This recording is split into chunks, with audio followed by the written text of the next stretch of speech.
The purpose of today's media briefing is to share the highlights of the department's 2025-26 budget vote, which myself and the Deputy Minister will shortly be tabling before Parliament on behalf of our portfolio in M26, I think, the room, just here in Mark's building. This engagement with you as members of the media and the public serves to provide context to our budget priorities and also to ensure that the public is well informed about the department's planned work in the year ahead. You'd understand that we've presented not only APP but also our 5-year strategic plan in line with the MDTP. Our budget vote is structured around 9 key themes and reflects our strategic priority and the departmental constitutional mandate. The first area that we focus on is around access to justice. Our work is guided by the principle that all shall be equal before the law. As we will outline in greater detail when we table the budget vote, a key focus of our work is on expanding access to justice by upgrading courts, the master's offices, and the Office of State Attorneys, particularly to better serve poor and vulnerable communities. On the courts, as we transition towards fully independent and single judiciary, we'll be working together with the CJ and team and other judges as part of ensuring that the pronouncements by the President comes to reality. Ladies and gentlemen, what we're talking about in terms of access to justice includes improving the accessibility of our facilities for people with disabilities, investing in digital systems, and developing in collaborative efforts and working together with various stakeholders to respond to the inefficiencies and effectiveness and responsiveness that we need to see in our offices, especially in the Master's Office.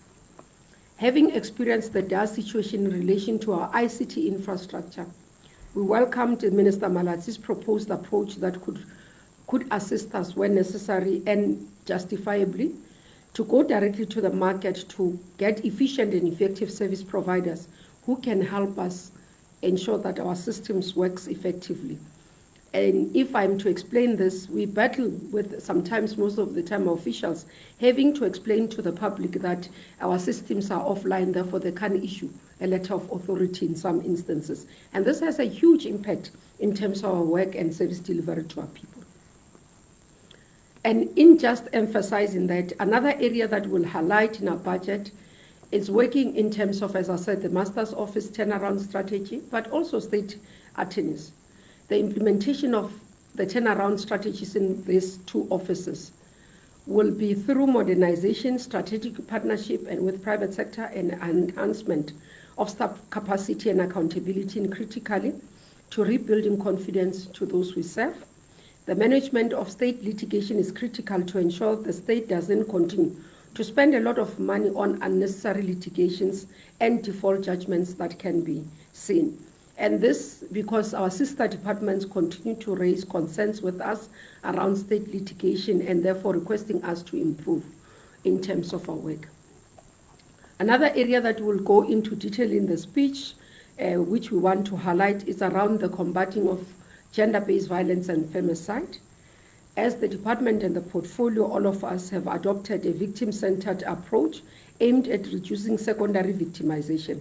This includes expanding the footprint of sexual offences court, the Tutuzela care centres, but also ensuring the swift processing of protection orders, which is one of the areas that continues to rear its ugly head, and where communities raise concerns about this not being served timeously and continue to ensure that they feel threatened. We will also look in terms of the legislation that in relation to the National Register for Sexual Offenders and reviewing this legislation to ensure that the register is publicly released. Around fraud and corruption, another key focus area is our fight against fraud and corruption. We will highlight significant recoveries amounting to billions by SIU NPA Asset Forfeiture Unit, demonstrating the impact of our ongoing anti-corruption efforts. The operationalization and increasing efficiencies and capacitation of investigating Directorate Against Corruption IDEC with enhanced digital evidence capabilities will continue. While we are aware of recent developments involving IDEC, We take guidance from the President and will allow space for due process to be followed. Today, what we want to focus on is progress that is made by this critical institution and the work that have been made. Our efforts also include the establishment of dedicated lifestyle audit unit, improved whistleblower protection processes and legislative reforms to bolster the country's anti-corruption framework and fight, as the President announced during his son. In addition, we will share the strides we are making on the global front through our participation in international anti-corruption platforms, but the progress that has been made in the team, by the team that has been working, especially critical work that has been done by NPA on FATF matters. On the issue of transformation of the legal sector, we highlighted that the transformation of the sector remains non-negotiable. Our ongoing efforts and process will first be in defending the sector code litigation challenge brought by Norton Rose. We will also be advancing transformation by ensuring that the briefing patterns by the state attorneys as well is addressed, because this is an area that also received a concern from us, from our stakeholders, and those that are saying we must put our money where our mouth is. On the TRC issues, the implementation of a Parliament-approved report on TRC remains critical and necessary as part of healing our nation. We give progress report in this budget vote on this work. We further welcome the appointment of the Commission of Inquiry led by retired Justice Sisi Khampempe, and will do our utmost best as the department to ensure support for this inquiry and the commission. We also, as the department, continue to commit in review of colonial and apartheid era legislation. In this financial year and in our speech, we'll outline the work that is being done to ensure that our goal, we remain within our goal to build a more inclusive and just legal framework, particularly for women, children, and people with disability. We commit this year to review of colonial and apartheid era legislation, aiming to align outdated laws with the values of the 1996 Constitution.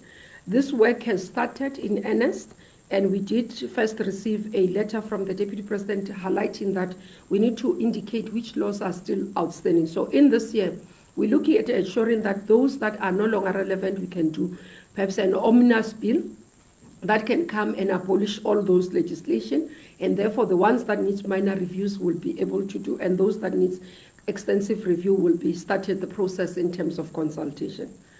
In building a capable state and legal skills development, we're committing this year to strengthening human capital in legal sector, which we believe remains critical. This includes specialized training in prosecutions, cybercrime, legal interpretations, and gender-based violence through our reimagined Bridget Mabandla Justice College. Just to highlight, the budget allocation of our department stands at 25.3 billion, which is broken as follows. The budget includes 13 billion for employees, compensation of employees, 5.4 for goods and services, 3.5 billion in transfers to entities and other institutions within our portfolio, 2.6 billion for magistrate salaries, and 652 for capital assets. We will acknowledge, ladies and gentlemen, that this is not sufficient, and that's why we are committed to doing more with less, but hoping that as we engage National Treasury going forward, this portfolio would be looked at differently, because it does need for us to be able to respond to the challenges that have been raised by the community, by communities and our stakeholders. And more importantly, we remain committed to using public funds effectively and delivering impact-driven services. This budget reflects our unwavering commitment to restorative justice, modernization, and social redress. Thank you. Thank you so much, Minister. Colleagues, just a note to say that the statement is now circulating. For clarity, if you missed any point, you should be able to pick it up from there. At this moment, let me allow for questions from the floor. Please introduce yourself and the media house that you represent, and yeah, let's take it from there. I see a hand already. Thank you. Talia Lewis, Business Day. Minister, I just wanted to know, what is the rationale in the budget behind increased funding towards the NPA, given the lack of conviction in many high-profile corruption cases? And how is the department going to ensure... The mic? Bring the mic closer. Get closer to the mic. Is this better? That's yes. Better, yeah. Okay. Tali Rose, Business Day. Minister, I just wanted to know what was the rationale behind increased funding towards the MPA, given the lack of high corruption cases, the lack of convictions in high-profile corruption cases, and how does the department plan on making sure that this increased funding results in improvements rather than just increased spending? Good afternoon, Minister. Apologies, I'm Kevin Grant from ENCA. I'd just like to know, the Parliament earlier issued a statement saying that the Justice and Constitutional Development Committee, along with police and intelligence, will now look into the claims made by the KZN Police Commissioner. Just a comment from you, Minister, seeing that in particular the conduct of police that works very closely with justice is now in the spotlight. Do we have any other hand? In the absence of hands, let's allow the Minister to respond. Thank you very much. Let me start with the question from Business Day. The rationale of increasing funding towards NPA is mainly to ensure that we support NPA to be able to do its work. If we look at the work that has been done, for example, by Asset Forfeiture Unit, in the last financial year, the commitment was that we'll do, and the NDPPs here will highlight around the performance, because sometimes in the public domain, we do have this notion that NPA is not performing. It's not true. There might be one or two cases that we are losing, or the prosecutors are losing in court, but generally there's daily many prosecutions that are happening. Otherwise, these courts would not be full. The prisons will not be full. We're seeing the results of prisons being full is because there's been successful prosecution.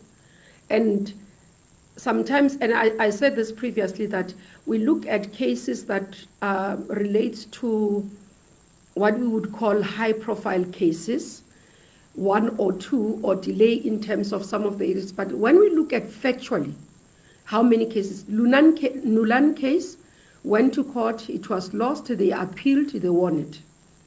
So we can't put it as a lost case. The issue is to say where we've been as a strategy, prosecutors deciding that because there's information that we're getting, therefore let's withdraw. What we must track, and I said to NDPP and the team, let's start tracking those to see how many have been enrolled. And I think the public would do better to do those as well. Weekly, what we have started, especially just on sexual offences cases, weekly we are releasing the number of judgments in a week to say this 5 sentences. If you look at it, life sentences and all that. So it's quite a number that you see. We can't use only Omotoso case that has been lost and say all cases that relate to gender-based violence are being lost. Yes, it's a big one. It's one we hoped that we could have seen prosecution, but there are many other people who are finding justice. And part of why we want to support NPA, and it should be supported by South Africans, is because in a number of courts, there are many prosecutors who need capacity in terms of support for their administrative capacity. We need to employ more prosecutors across advocates that are going to deal with this. They need more money on specialized areas and all other areas. So there's quite a lot that we need to do with NPA. You can't want successful prosecution, but you're not prepared to put money in support. So we do, even what we have is not even enough. Because when we look at the salaries, there's issues of adjustment of salaries. When we look at the numbers they've advertised, so many posts, more than 200 posts that have been advertised, needs to be filled, and we must continue with that route. Section 38 appointments that needs to be done in support of IDEC needs money. So it's those things that the money, I do believe that it's worth it. It's a good investment towards the right direction. So that's what I can say. On the issue, question from ENCA, Kevin, on the issue of the Speaker's letter, we welcome it. We do think that an approach that is coordinated, that can interrogate further, will assist all of us. So we welcome the developments, the announcement that involves, because you note that, that's what I'm saying, for example, IDEC remains one of the most critical institutions fighting crime and corruption, fighting corruption in particular, fraud and corruption, and would want to see it not be dragged negatively in terms of its work. But we are saying where there are allegations, they must be tested.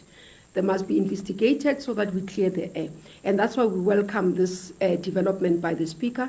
And we are ready as a portfolio, all of us, ready to appear before the committee where we can be asked questions, we'll be ready to answer.